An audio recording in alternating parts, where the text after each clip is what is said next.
Hi, Chelsea.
Well, thanks for being early, everyone.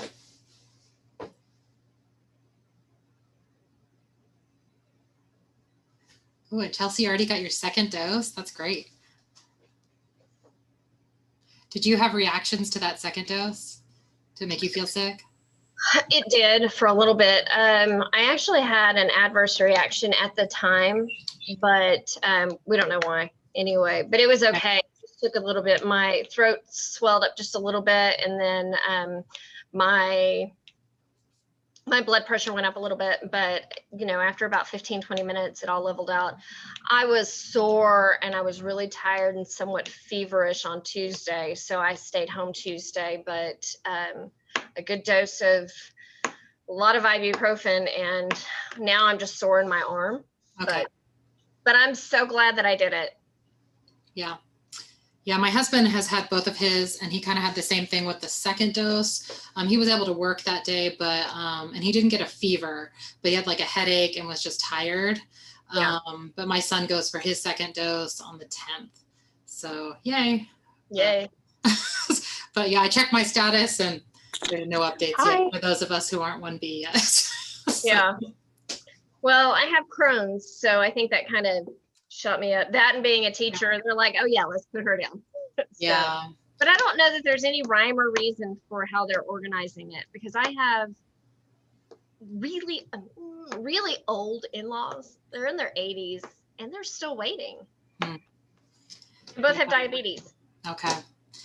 Yeah, both of my parents got their first dose in the last 2 days, and they're in Parker County, so who knows? But all right, the time is now 4:50, so let's get started. I want to be respectful of your time. Thank you so much for being here on time and taking some time out of your day. Let's see. All right, so our topics for today, first one, flex. They changed the requirement, so you just need 30 hours, whether it's content or elective. And again, I apologize for the changing of information. This comes from the PLI department and is what it is. But I want to make sure that you guys do have your 30 hours. So please follow those procedures for uploading it into those Google Drives or Google Sheets so that I don't miss anyone, because this is attached to your pay, and I would, hate to have something missed because of something I failed to do. Have those turned into me by the 31st. That also means that any of the courses that are offered through teachers that we, your colleagues, their last day for accepting things will be the 31st as well. That gives us a few days to get everything else up there. And then they presented to the board for next year, and we'll see what happens with that, is 10 hours content, 10 hours principal choice, and 10 hours teacher choice. So we'll see, but we go with the information they give us and we try to meet those obligations the best we can. All right, so junior VASE, your deadline for adding students is the 17th of March. And Krista Richard, one of our high school teachers at Arlington Heights, is going to share with you the screen that she can see to kind of help you guys get started and help navigate that. So I'm going to stop sharing. And Krista, if you want to start sharing, because I know a lot of you are new to this. Okay, I'm trying to share. It's just doing what it did last time. Okay, let me. All right, try again. There you go. Hi guys, how are y'all doing today? I'm going to, Tiffany, can you see my screen now? I can, thank you. Okay. All right. This year, as you know, VASE is online, and so it seems pretty daunting, but when it's all said and done, it actually is easier once you get the hang of it, because you're not having to mat art unless it moves further on, and then everything can be typed in versus handwritten, which is good for some of the kids. So one thing I found very helpful is that all the tutorials for everything, once you pay your, once you get in and you make your account. And by the way, one thing that teachers were doing wrong is you do have to update your account before they let you add kids.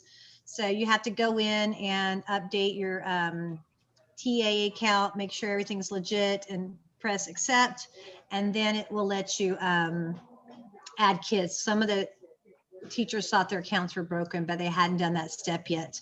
But then once everything's good to go, then you can start adding students. And so over here on the left-hand side at the bottom right here where it says the teacher links, there will be something that looks like add students. That hasn't changed. It's just like last year. So if you went to VASE last year, that aspects is the same. You'll click add student entries, and ours has passed, so it's not showing what you would see, but you just click on it, add their information, and they're signed up for VASE. So this year you do need the student's email. I'm having the kids use their school email. That way, when they're in your classroom, they can log on and open up their school email and do that. So I would say that's probably something you should require them to do, unless they're at home and mom and dad are helping them or whatever. And then once you have all your students added and then that date has passed, then you'll be able to see another one that says add and delete student entries like this. Let me see. Okay. Okay, so it looks like this. And it does have, the nice thing, it does have the deadlines. Well, I have different deadlines than you guys, but it does have the deadlines there to remind you of all that, like when's the deadline for add and delete and when's the deadline for everything. But you'll see something that looks like this once the bill's paid, so to speak, and everything's good to go. And this is where you actually can see the kids' progress. Now, the cool thing, in my opinion, if I was a middle school teacher, I would probably be helping all my kids individually with this, because you can pull up their writing, you can pull up where they upload their references and their art, and you can do everything on your end. So technically, if a kid were to handwrite something on a piece of paper, you could go in and type it for them. And if they emailed you their photo, or you took their photo of their art that they made, you could upload it and you could actually take pictures of their references. So they're not doing the whole thing on their own unless they're at home, which I didn't invite my kids at home for that reason, but some of them called me and signed up anyways. But so when you get here, they have this area where you can go back and edit the entry. If you click this one right here, basically you're just going to be changing the title or email. If they lost their email that you sent them and they are doing it on their own, you can click right here and resend that email really quickly to them. So that's a nice feature. And then my favorite part is the intent form. You could actually view it, just click on view mode and see what they wrote, but you can also go to edit here. So let's say you want to help them with their grammar and spelling. You can click edit right there and it actually pulls up the intent form. So they can, again, do this on their end and send it to you, or you could actually help them on your end. So that's really nice for middle school kids and high school kids too as well. So they will put, if they're doing a digital piece, they'll put their link of their digital piece there. They'll measure and put the size of their art there. And then just like last year, everything's the same, it's just digital. They're going to be clicking. If you've never done VASE before, if they work from a photograph, you're going to check that they work from a photograph. If they worked from original sketches, you'll check that. They will have to have, if they are working from photographs, they will have to include those photographs as references in the reference section. And then if they work from sketches, they will be including those sketches as references in, as well. Or they could put, I work from observation or my imagination. And that is a kid who doesn't have reference images. Either they did intuitive art or work from observation. And in that case, they would write down like their process and notes and take a picture of their notes and turn that in. And then if they did a photography piece, they would click, it's a photography entry. And again, they would have process notes on how they went about doing that. So I know Mr. Giles has a really good document he gives his kids. And I think he sent it out to Dallas last year. I don't know if you guys still have that, but I'll see if you guys have any photography kids, if you can send that out again, because it makes the process for photography really easy. Kind of explains it to them what to write. So, and just like if you did this last year, all the questions are the same, except for the only difference is when you're putting the answers in here, it's like their interview. So you're not just writing like one little baby sentence. I think you have to have a minimum of 40 words, or at least high school kids do, and no more than 100 words. We found this out the hard way when my kids started putting their artwork in and they wrote too much and they had to shrink it down, or too little, and we had to embellish, put some extra words in there. The only one that is different is the digital applications, where they will let you just put not available, because not everyone does, that's just for kids who enter digital art. So this is, again, something you can help your kids with and do with them and explain the questions for them, like what is the purpose of their art, what mediums they used, because sometimes they'll just want to put color pencil and paper, but you want to make sure, this is like an interview, they're putting full sentence. I use, Crayola color pencils in my artwork, and drawing paper to make, you know, to draw whatever, make it into a sentence so it's 40 words or so. This one's a kind of a hard one for kids who just use like 2 mediums. You might have to do a little embellishing, but the other ones are, again, are pretty self-explanatory. Explain how you produce the work. So if they could also go, like if you taught them a lesson, you could also put you could guide them to say something like, after the teacher taught us shading techniques, I blah, blah, blah, you know, that's all part of the process, not just, I thought a picture of a car outside and drew it, you know, because, and because with 40 words for this one, sometimes they have a hard time explaining that, but remind them they could talk about what they've learned in your class, and that's part of the process, write about that, and then how they made the artwork.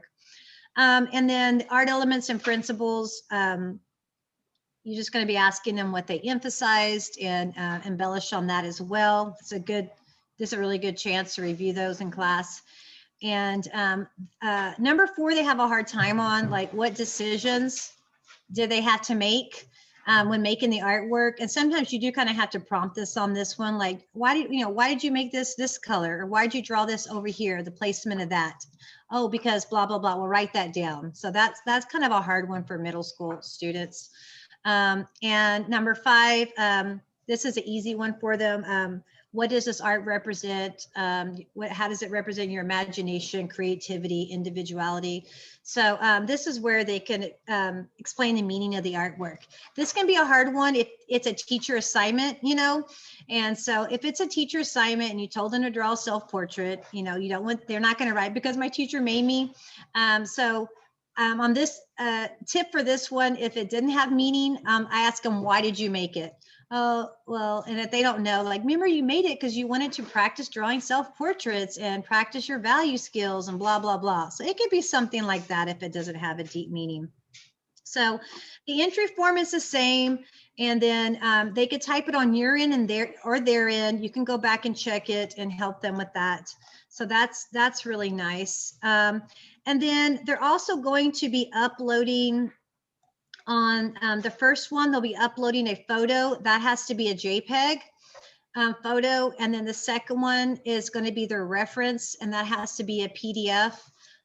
So JPEGs are pretty easy. Take your phone, download that. But if you're not familiar on how to make a JPEG, a PDF, there are 2 easy ways to do that. You can act like you're printing the picture and then save it as a PDF instead of printing it.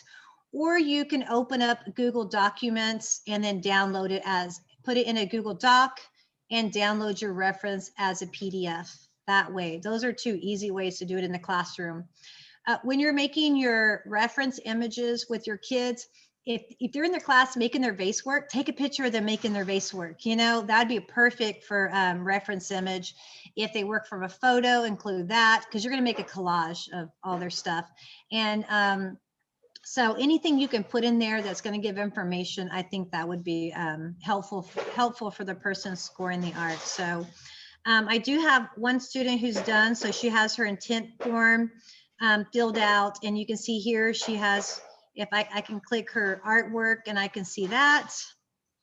And then I can also click her reference image, and I can see that she entered her sketches here. I think I had another student who has, this student just finished too. So here's her reference images, and she just has, for some reason it came out sideways. We don't know why this happened, but you could, the judge person can just do that, I guess. But she has her photos she used in her sketchbook, and just her sketchbook stuff, you know, and studies she made just practicing. So if you could put it in a collage and put more than one image, I think that's going to be helpful and make sure they qualify. But then when everything's good to go, the way you send it to them is you click right down here to certify now, which I'm not doing until the day before. I'm going to double, triple check all these, and then they're off to VASE and you're done. So even if you just have one student, go for it, because I know y'all can do this with one student.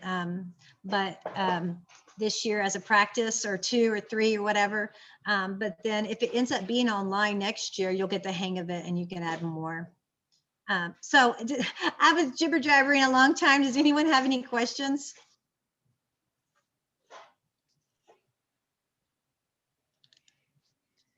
All right, thank you, Krista. I appreciate your help.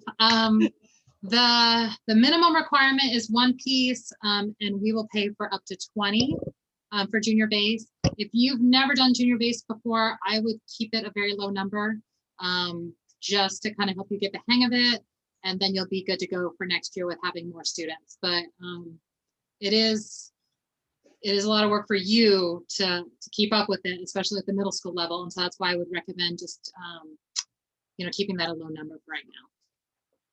But thank you, Krista.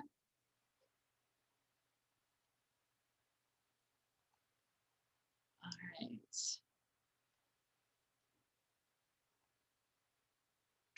All right. I also put an RP about House Bill 434.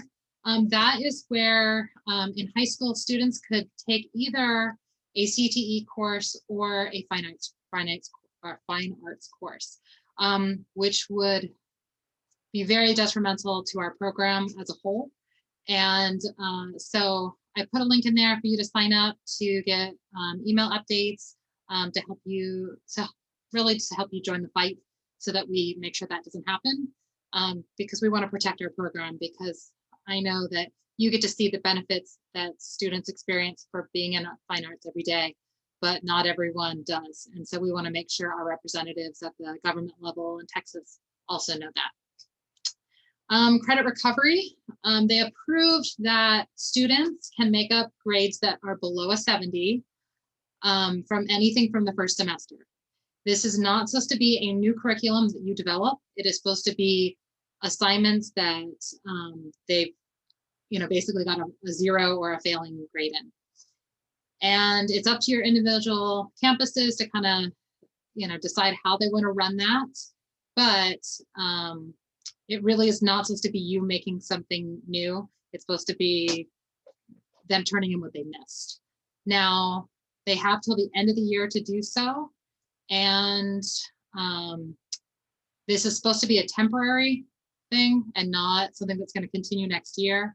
But the newspaper was very negative about how we're just focusing on grades and not focusing on learning. But you already determined what assignments would promote learning. And by having them redo those or submit those for the first time, they should be learning from that experience. And so try to stay positive with this. I know it's extra work for you to have them submitting things all year, but just with the amount of students failing, we want to give them that opportunity. And you might want to, especially those of you who are teaching kids in your Art 1 class, let them know that they need this course to be able to move on to high school. So you have to have that middle school fine arts course. And so they might need some education in that, hey, you have to do this, turn these things on in, or you're going to have to, either take this class again, or you're going to have to do 8th grade again.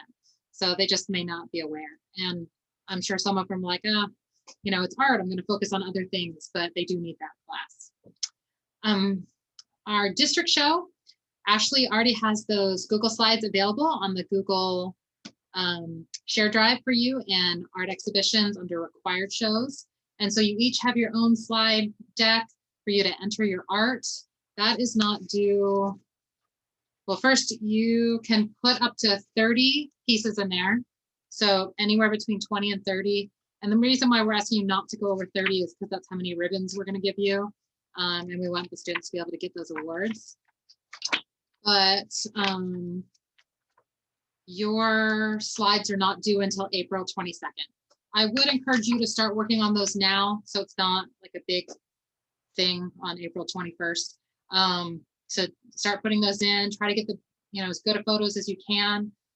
We do understand that some of those students who are at home, if they get you a photo, try to be accommodating. But, we're not having to mat work, we're not having to go hang. So, put a little bit of effort into making sure their photos are nice. Ashley's also, she uploaded instructional videos, and we'll send you a packet of information to your school that has all the instructions. She'll be available to ask questions of or email but she's only here Tuesdays and Wednesdays. So just be aware of that. But you do have, you know, quite a bit of time until that deadline comes up. They will be posted on our Fort Worth ISD Visual Arts Art Show website that we've set up for the year. And those will be turned into a video. So each school will have that video. Now, we're asking you not to make changes to the format of those slides, but you can make yourself, once that's finished, you can make yourself a copy and do whatever you want with it. If you want to put it on your school social media or share it with parents, you then have that autonomy. But for us, we're trying to keep them the same, just for equity, and then you can do what you want with it after that. But that is all I have for you today. Are there any questions Wendy or I or Krista can answer for you? Chris, thanks so much for that info. That was great. Thank you, Tiffany. Thank You're you. welcome. Thank you. All right, well, everyone have a great evening and one more day this week, and then have a great weekend. All right. Take Bye. care. Bye, Bye. everyone. Bye, David. Thank you. Bye. And thanks again, Krista. You're welcome. Bye.